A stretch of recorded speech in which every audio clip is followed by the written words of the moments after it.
हमने बार बार बढ़ती महंगाई के खिलाफ प्रदर्शन किया है, बार बार कांग्रेस के नेतृत्व से पूछा है कि देश की संसद में अगर देश के प्रधानमंत्री ये बयान देते हैं कि 100 दिन में महंगाई पर वो नियंत्रण पाएंगे और अपने वादे को पूरा नहीं कर पाते, तो ऐसे अर्थशास्त्री प्रधानमंत्री पर देश की जनता किस प्रकार से भरोसा कर सकती है। जब से प्रधानमंत्री जी ने 100 दिन में महंगाई को घटाएंगे इस वचन की पूर्ति को नहीं किया है, तब से देश में एक संदेह पैदा हुआ है कि अगर देश के अर्थशास्त्री प्रधानमंत्री पर हम महंगाई पर नियंत्रण पाने के लिए विश्वास नहीं कर सकते, तो ऐसे प्रधानमंत्री का और ऐसी सरकार का जिस पर भरोसा नहीं है देश की जनता का, क्या फायदा। साल का रिपोर्ट कार्ड के कुछ ही घंटों में उन्होंने देश में जिस प्रकार से पेट्रोल के दाम बढ़ा दिए,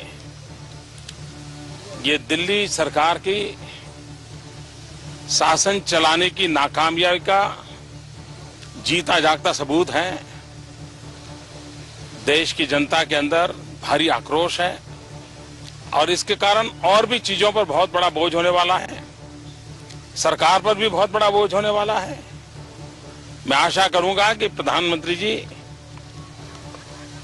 देश की स्थिति को गंभीरता से लें और पेट्रोल के दाम बढ़ाए हैं उसको वापस करें। जो पेट्रोल की दरों में वृद्धि की है सरकार ने, उसका कोई आधार नहीं है। उसी दिन अंतर्राष्ट्रीय बाजार में कीमतें कम हुई है। हम चैलेंज करते सरकार को कि पूरी तरह से रिफाइंड पेट्रोल दिल्ली में 34 रुपए से मिल सकता है, मुंबई में 36 रुपए से मिल सकता है, तो उसके दुगुने दाम क्यों है? ये लूट है और तुरंत ये कीमतें जो बढ़ाई है वो वापस लेनी चाहिए। इस सरकार की महंगाई माफियाओं के साथ, इस सरकार की घोटाले के माफियाओं के साथ जिस तरह की साठगांठ है, वो इस बात का प्रतीक है कि आम आदमी पर हर दिन बोझ पड़ा रही है। ये सरकार घोटालों के गुरु घंटालों की सरकार है और इन्हें बेशर्मी के साथ घोटाला करने में, आम आदमी पर बोझ बढ़ाने में और पेट्रोल माफियाओं को मदद करने में किसी तरह की शर्म नहीं आती। किसी तरह से हम लोकतांत्रिक ढंग से इस सरकार को ये आवाज मजबूती के साथ पहुंचाना चाहते हैं कि लोग आज इतने आक्रोशित हैं, इतने गुस्से में हैं कि ये सरकार अगर अब भी नहीं जागी तो निश्चित तौर से इस सरकार का सफाया होगा। और मुख्तार अब्बास नकवी साहब जिस अदा में बात करते हैं उसी तरीके से मैं सवाल पूछता हूं कि तब कोरोना काल नहीं था इसलिए कहना कठिन नहीं था। गोपाल कृष्ण जी, तब ये कहना कठिन नहीं था, कहा जा सकता था क्योंकि कोरोना नहीं था। देखिए दिनेश जी, 3-4 बातें हमें समझनी चाहिए। गौरव जी ने कुछ बातें कही, मेरे मित्र हैं, लेकिन कई छुपा गए, जिसको कि अभी ये जो है टैक्स कलेक्शन में एक बहुत बड़ा हिस्सा स्टेट गवर्नमेंट्स का भी रहता है और केंद्र सरकार ने पिछले समय में 36% अपना एक्सपेंडिचर बढ़ाया है। अलग अलग, कल भी डीए अलाउंस को एक इंस्टॉलमेंट भी आगे बढ़ा दी सरकार ने, उसकी भी भरपाई उसको देने का घोषणा कर दी। और चिदम्बरम साहब की बात आप देखो, उन्होंने अभी कल परसों में बयान दिया है, वैसे वो हरदम झूठ बोलते हैं लेकिन इस बार वो सच बोल गए कि यूपीए के टाइम में डबल डिजिट पे थी महंगाई दर। तो अर्थव्यवस्था की क्या हालत थी। आज पेंडेमिक के बाद इतना बड़ा कोरोना का क्राइसिस है, इकोनॉमी में बड़ा रुकावट आई हुई है, उसके बाद भी 6% के आसपास महंगाई दर है। उस समय यूपीए में डबल डिजिट का महंगाई दर था। तो फिर कंपेयर नहीं कर सकते। इसलिए आप जो बयान दिखा रहे हैं ना दिनेश जी, उसके परिप्रेक्ष्य को भी तो दिखाइए।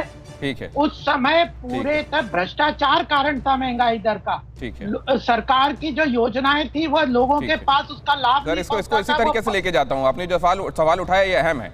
आपके घर में लेकिन पीछे कुकर की सीटी की आवाज आ रही थी, भोजन बन रहा है। लेकिन मैं इधर चलता हूँ जरा प्रोफेसर गौरव वल्लभ जी के पास। गौरव वल्लभ जी, कॉन्टेक्स्ट में देखिए, परिप्रेक्ष्य में देखिए इन बयानों को। जी, अब मैं एक एक कॉन्टेक्स्ट का जवाब दे देता हूँ। नंबर 1, अग्रवाल जी, गोपाल अग्रवाल जी ने बोला कि इस राज्यों को भी मिलता है। गोपाल अग्रवाल जी, क्यों झूठ बोलते हो टीवी पे आके? अगर 32 रुपए 90 पैसे पेट्रोल पे अगर केंद्र सरकार एक्साइज ड्यूटी लेती है तो 20.5 रुपए सेस है उसमें, जिसमें राज्यों का हिस्सा कुछ नहीं होता। अगर 31 रुपए 80 पैसे प्रति लीटर एक्साइज ड्यूटी डीजल पर केंद्र सरकार लेती है तो 22 रुपए उस पे सेस है, जिसमें राज्यों का कोई हिस्सा नहीं होता। क्यों झूठ बोल के जाते हो? दूसरी बात, आपने कंटेक्स्ट की बात करी। देखिए, मैं अर्थशास्त्र के विद्यार्थी के रूप में आपको बताता हूँ, अगर बाजार में मांग बढ़ती है और इन्फ्लेशन महंगाई बढ़ती है तो ये अर्थशास्त्र के सामान्य नियम के तहत आता है। पर अगर मांग कम हो रही है और महंगाई बढ़ रही है तो इसको कहते हैं सिस्टम कोलैप्स। और अभी राइट नाउ वैसा ही हो रहा है। बाजार में मांग कम है और महंगाई बढ़ रही है क्योंकि आपकी बेरोजगारी भी बढ़ती जा रही है। उस वक्त मेरे को टर्म याद आ रहा है, 30 सेकंड दे दीजिए फिर मैं आपका सुन लूंगा। अजय आलोक जी ने कहा देश के खातिर, अजय जी देश के खातिर बेरोजगारी को झेल लो, देश के खातिर बीमारी को झेल लो, देश के खातिर वैक्सीन नहीं मिल रहा है उसको झेल लो, देश के खातिर सरसों का तेल 200 रुपए पर लीटर को झेल लो, देश के खातिर पेट्रोल को 110 रुपए पर लीटर पे झेल लो, देश के खातिर डीजल को 100 रुपए पर लीटर पे झेल लो। तो ऐसी सरकार को झेलने की जरूरत नहीं है अजय जी, ऐसी सरकार को झेलने की जरूरत नहीं है। परवाह देश की, सोमवार से शुक्रवार रात 10 बजे TV9 भारतवर्ष पर।